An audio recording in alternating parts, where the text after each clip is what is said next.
Saludos amigos, sean bienvenidos una vez más a esta que es su Granja Humana MX. Y bien, ahora sí vamos a continuar con esta serie de cómo es que México pudo enfrentar a los sicarios económicos y cómo es que muchas de las cuestiones que sucedieron en la década de los 70s marcaron el rumbo de lo que hoy conocemos como el orden económico mundial. Un orden económico mundial en los que hay un orden, por así decirlo, unipolar que está dejando de serlo. Pero que muchas de las cuestiones para que, por ejemplo, los países de América Latina, en este caso, por ejemplo, México, no pudiese despegar, no pudiese ser más, precisamente porque dijo, no importa que hayas encontrado yacimientos increíbles de petróleo, no los vas a usar para comprar tecnología, no los vas a usar para desarrollar tu industria. Esas son reservas estratégicas estadounidenses. Así que continuemos. La siguiente pelea. ¿Podría ganarse el apoyo de Reagan? Sin embargo, la salida del gobierno de Brzezinski y Carter con la elección de noviembre de 1980 abrió una nueva oportunidad para LaRouche y sus aliados en la pelea internacional por restaurar un sistema económico productivo. Es verdad que el gabinete de Ronald Reagan estaba lleno de agentes de los mismos intereses financieros utópicos a los que Brzezinski, Schlesinger y Kissinger servían. El lamebotas de Kissinger, Al-Haig, fue el primer secretario de Estado de Reagan para luego ser reemplazado por el sicario económico en jefe George Shultz en mayo del 82. El director ejecutivo de Merrill Lynch se hizo cargo del Departamento del Tesoro y el camarada de Schultz en Bechtel, Caspar Weinberg, fue su secretario de Defensa. Pero a pesar de las feas manchas políticas de su pasado político, Reagan salió del ala del Partido Republicano contraria a Kissinger y forjó su visión durante el periodo de Roosevelt. Su encuentro con LaRouche en un debate entre los candidatos presidenciales en Nueva Hampshire en el 79 estableció un contacto que a la larga florecería con la sorprendente rompimiento de Reagan con la doctrina utópica de la destrucción mutua asegurada, conocida como MAD, al anunciar la iniciativa de defensa estratégica IDE del 23 de marzo del 83. La labor organizativa de LaRouche para que Estados Unidos aceptara la oferta de México de intercambiar petróleo por tecnología causó gran interés entre el bando de Reagan. El 5 de enero del 81, el presidente Reagan se reunió con López Portillo en la ciudad fronteriza de Ciudad Juárez, México. Con fuentes de la EIR a ambos lados de la frontera, informaron que las pláticas fueron cordiales y que ambos mandatarios se sintieron satisfechos. Fuentes de México le dijeron a la EIR que habían acordado un enfoque de cooperación con las relaciones norte-sur y que llegó a un acuerdo en el que México trabajaría con India, Irak y otras fuerzas modernas del tercer mundo para contener la influencia de la facción conflictiva que giraba alrededor de la Cuba de Fidel Castro. Ese mismo día, el 5 de enero, el senador Harrison Schmitt en Nuevo México, que era el círculo de Reagan, sometió una propuesta sobre inmigración al Senado, con el título de Ley del Buen Vecino para México y Estados Unidos del 81. Esta contaba con el apoyo del amigo íntimo de Reagan, el senador de Nevada Paul Laxalt. La propuesta aplastó las premisas de la política genocida de Brzezinski, Boll y Paddock. En su proyecto de ley, Schmitt argumentaba que la solución al problema de los trabajadores indocumentados mexicanos en Estados Unidos debía defenderse en una cooperación económica y política sólida entre Estados Unidos y México. No solo esto beneficiaría a la población de estos países, sino que también ayudaría a eliminar las tensiones del hemisferio occidental, y rechazaba explícitamente cualquier intento por sellar nuestra extensa frontera con México al flujo de inmigrantes por ser una política condenada al fracaso. 2 semanas después, López Portillo fue a la India, donde sostuvo una semana de reuniones con su compañera de lucha por un nuevo orden económico mundial, la primera ministra Indira Gandhi. En su viaje a la India estuvo López Portillo con Indira Gandhi, que fueron defensores fieros de un nuevo orden económico mundial. Ambos conocían muy bien a LaRouche y a su labor. El EIR también había publicado una entrevista exclusiva con Gandhi en 1979, en la que ella había hablado de los obstáculos a su programa para desarrollar a India mediante el avance industrial y científico, y para abril del 82 recibiría de nuevo a los LaRouche en su país. Por su parte, funcionarios del entorno de López Portillo le entregaron un informe especial que la EIR preparó para el viaje, llamado La India que López Portillo encontrará. Al grupo de prensa que acompañaba al presidente, un documento que muchos periodistas mexicanos citaron con amplitud, sin mencionar la fuente, ambos líderes quedaron felices con la visita. López Portillo visitó los complejos nucleares y científicos de avanzada de la India. Los dos países acordaron en intercambiar la tecnología petrolera mexicana por la nuclear de la India. Gandhi estaba de acuerdo con las perspectivas de López Portillo de un plan energético mundial, al expresar sus preocupaciones mutuas sobre la situación mundial en deterioro y la grave crisis para la que pesaba la economía mundial. Los dos líderes acordaron en su comunicado final que sus países estaban en una posición muy favorable para desempeñar una nueva y sana función moderadora en el marco de las turbulentas relaciones internacionales de hoy. Reiteraron la necesidad urgente de llevar a cabo cambios estructurales en el sistema económico internacional actual que garantizarían la aplicación eficaz del nuevo orden económico internacional. En la misma conferencia de prensa en la que reiteró la necesidad de crear un sistema financiero que permitiese una verdadera transferencia de recursos y tecnología a los países en vías de desarrollo, López Portillo le dijo a la prensa india que vemos con mucho optimismo la actitud de amistad y respeto que manifiesta Reagan hacia México. Pronto se fijó una reunión cumbre oficial de Reagan y López Portillo para el 27 y el 28 de abril en la frontera entre California y Baja California Norte. En marzo de ese año, el Instituto Tecnológico de Monterrey invitó a Larouche como el orador principal de su Simposio Internacional de Economía. Esto fue parte de una gira de 6 semanas que lo llevó de Monterrey a la Ciudad de México y de regreso a Washington, en la que organizaron a políticos, como se señaló al principio de este artículo, para que entendieran el potencial estratégico que representaba el proyecto de industrialización acelerada de México. Definir el desenlace de la próxima reunión cumbre de Reagan y de López Portillo es precisamente uno de los objetivos de mi venida. Eso es lo que dijo Larouche a la televisión de Monterrey. Un acuerdo de intercambio de petróleo por tecnología entre Estados Unidos y México representaría en principio el modelo de un nuevo orden económico en las relaciones norte-sur. Habría un cambio de la geometría estratégica mundial, como la reacción en cadena resultado de establecer semejante relación. Larouche regresó a México el 26 de marzo para hablar en un seminario de la EIR en Washington, D.C. sobre Estados Unidos, México y Centroamérica, conflicto o cooperación, en el que participaron más de 100 diplomáticos, funcionarios del gobierno de Reagan y miembros de las comunidades de inteligencia y de negocios. Ahora tenemos una verdadera posibilidad estratégica de cambio. Si Estados Unidos ayuda a México, consiga todos los bienes de alta tecnología de su lista de mandado. Eso es lo que dijo. 4 días después, John Hinckley intentó asesinar al presidente Reagan.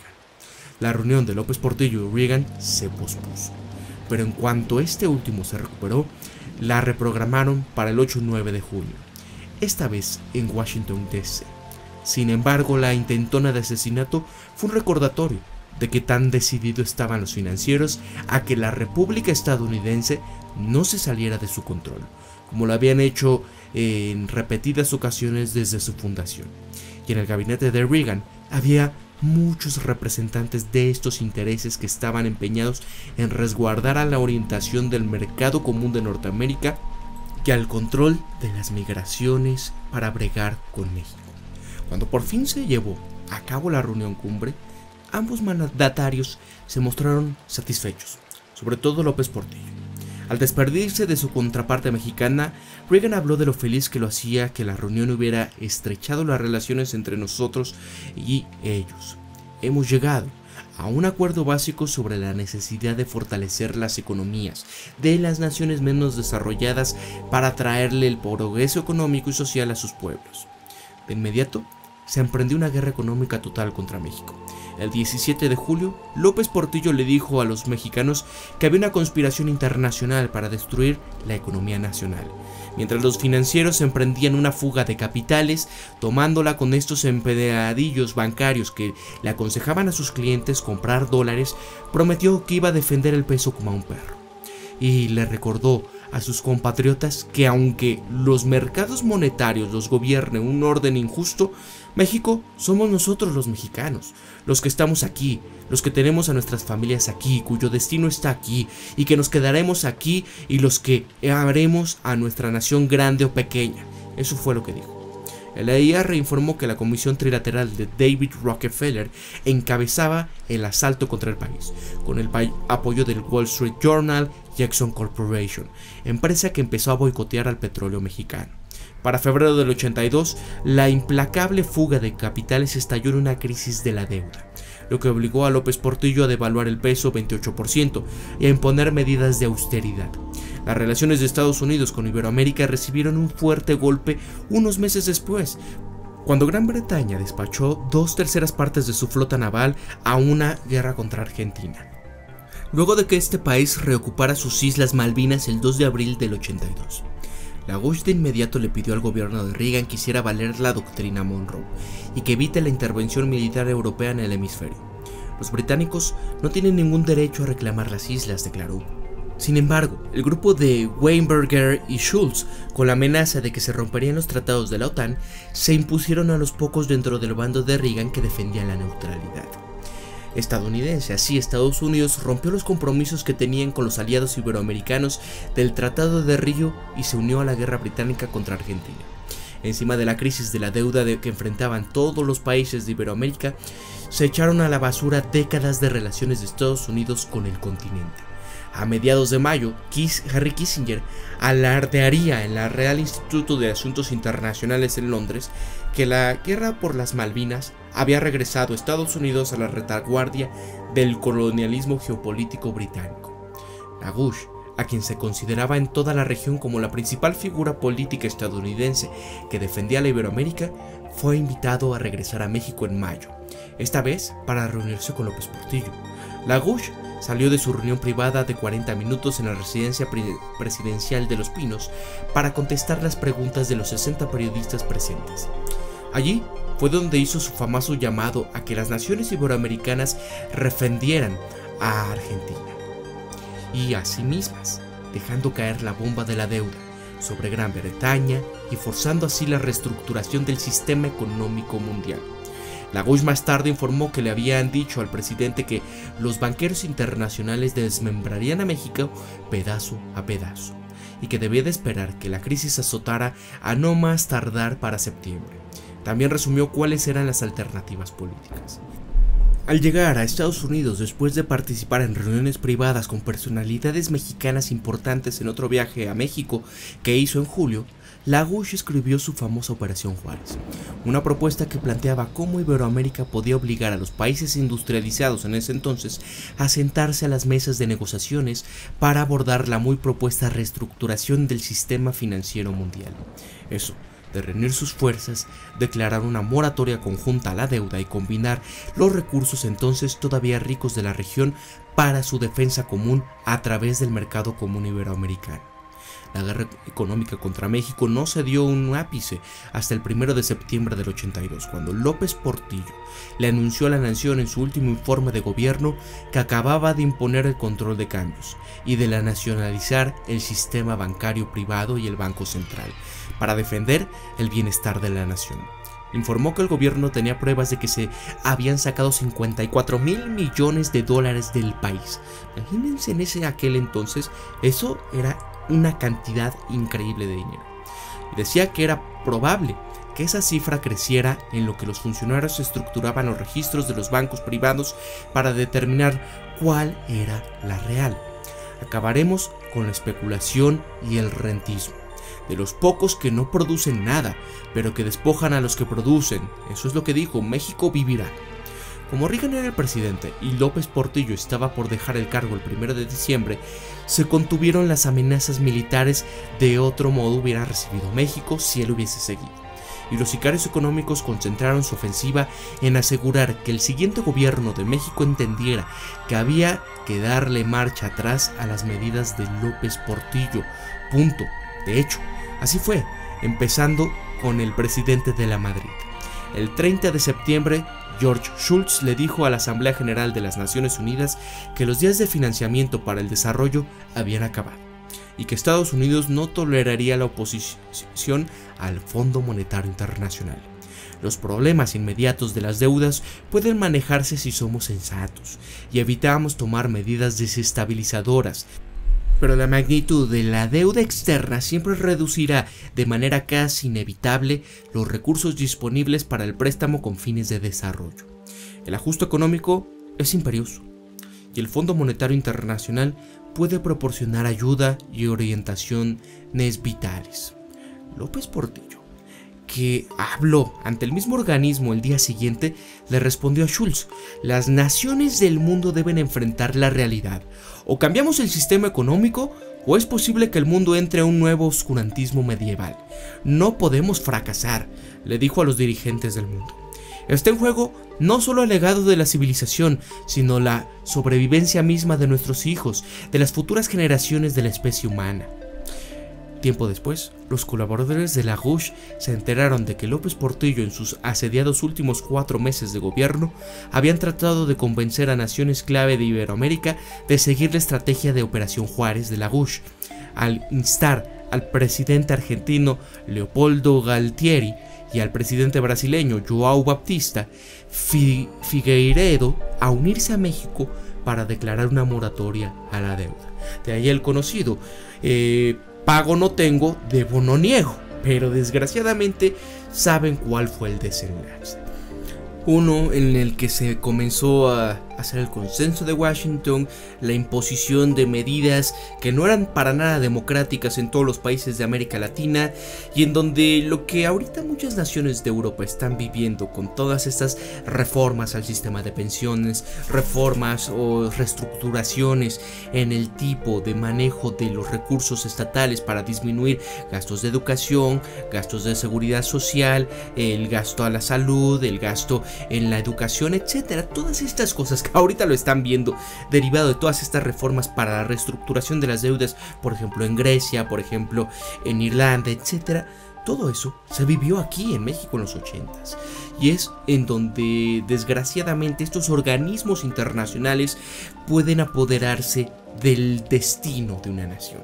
Aquí en México saben cuál fue el resultado, saben cómo se entró al Tratado de Libre Comercio de América del Norte, en donde pues prácticamente los 3 países estuvieron afectados, y Estados Unidos llora de este tratado y lo quiere deshacer porque pues desgraciadamente para nosotros tenemos uno de los salarios más bajos del planeta, sí, así como se escucha. Yo sé que muchos van a decir, bueno, es que en Venezuela ahí creo que ganas como $1 al mes o algo así, ¿no? Pero me refiero a naciones que están haciendo lo suyo o lo propio en el comercio internacional, que no tienen problemas de ninguna pues bloqueo económico, de nada, sino que están jugando con las reglas. Pero desgraciadamente eso, ¿a qué nos orilló? A ser una nación dependiente, a ser una nación con unos índices de desigualdad increíbles, a ser una nación donde los salarios, por ejemplo, el promedio de la gente, y esto es hasta el 73% de toda la gente que trabaja, puede llegar a ganar hasta $350, que es algo así como 7,000 pesos. Y eso, nada más una pequeñísima parte de este 75% es el que gana esos 7,500 pesos.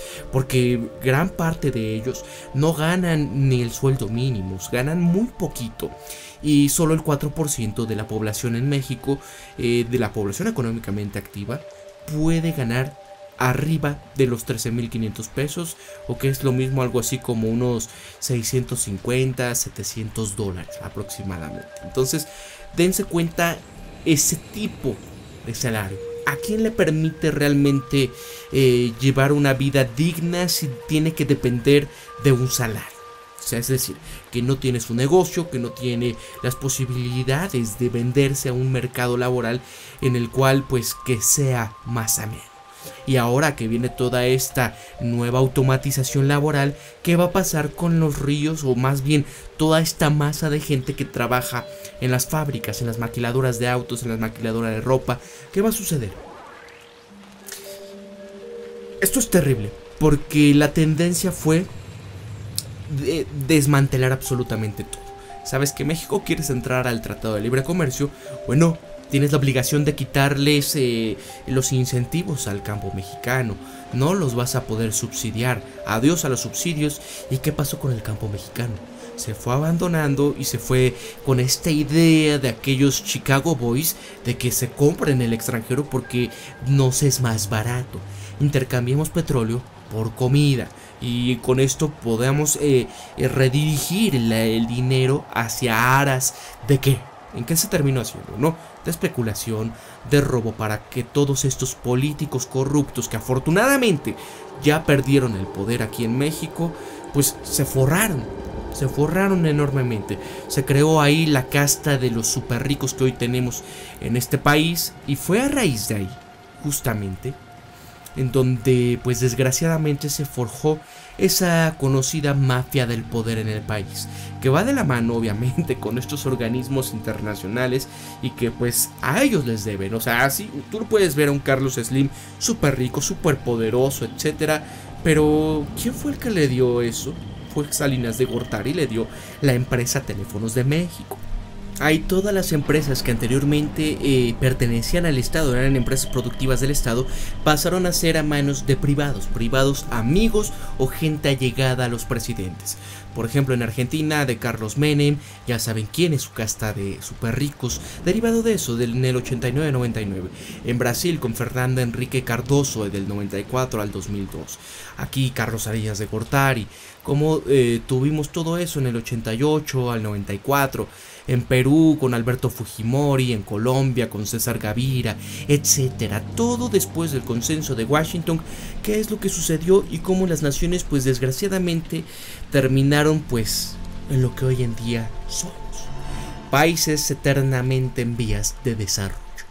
Que es muy complejo que podamos llegar a ser primer mundo si no nos desempolvamos de todas estas cuestiones que hoy nos tienen realmente pues oxidados en muchos sentidos, porque ¿cómo vamos a poder crecer con esta deuda creciente, con esta dependencia, como se decía en ese momento? Que para cambiar el paradigma en ese momento, para que los países en vez de desarrollo se pudieran en verdad desarrollar, era necesario cambiar el sistema financiero mundial a como se vivía en ese entonces. Es decir, que a las empresas, o más bien a los países, pues se les dejara la dependencia, que se endeudaran para consumir productos de tecnificación, productos como alimentos, etcétera, y que siguieran trabajando, siguieran explotando todos sus recursos, pero siendo dependientes eternamente. Y eso es lo que tenemos. Díganme, por ejemplo, algún país aquí en América Latina que desarrolle, por ejemplo, procesadores de computadora. Ninguno. Todos son ensambles y todo se utiliza tecnología estadounidense. ¿Y quién es el que pues monopoliza la carrera tecnológica hoy en día? Es Estados Unidos. Entonces, en el momento en el que ellos pues permitan que esto pase, que jamás lo van a hacer, que otros competidores como por ejemplo Huawei quieran despegar en la carrera del 5G, eso es imposible, eso no lo van a dejar jamás pasar, y sea el presidente que esté, ¿no? Obviamente la encomienda es no dejes que los demás te ganen en la carrera, y mucho menos si están como tus vecinos, porque ¿qué es lo que pasó? Como decía, ¿no? Brzezinski, no dejemos que haya un Japón en nuestra frontera, precisamente porque Japón se despegó y vean lo que es ahora. Y yo no dudo, o sea, realmente México, por ejemplo, en esta posición geoestratégica en la que nos encontramos, que saldríamos así de rápido de todas estas cuestiones, simplemente con una o dos generaciones, cambiando la mentalidad de la gente, empezando en verdad a utilizar nuestros recursos y nuestra posición en donde estamos para hacer un punto nodal de comercio mundial, seríamos realmente una primera potencia. No tendríamos competencia. Pero desgraciadamente pues aquí nos tocó vivir y pues ahora hay que reconstruir todo este tejido social que está bastante destruido, bastante primitivo un poco en el sentido de la violencia, y las cosas es que tenemos que cambiar, tenemos que salir adelante, y vemos que estamos ahora ante un cambio que puede llegar a ser favorable solamente si así lo quiere la gente. Si no, pues desgraciadamente vamos a quedar en el espejismo de la democracia, ¿no? Así que se despide Pablo de su Granja Humana MX. Recuerden esto siempre, piensen críticamente, sean ustedes mismos, conózcanse de verdad quiénes son y sean empáticos, amigos. Hasta la próxima.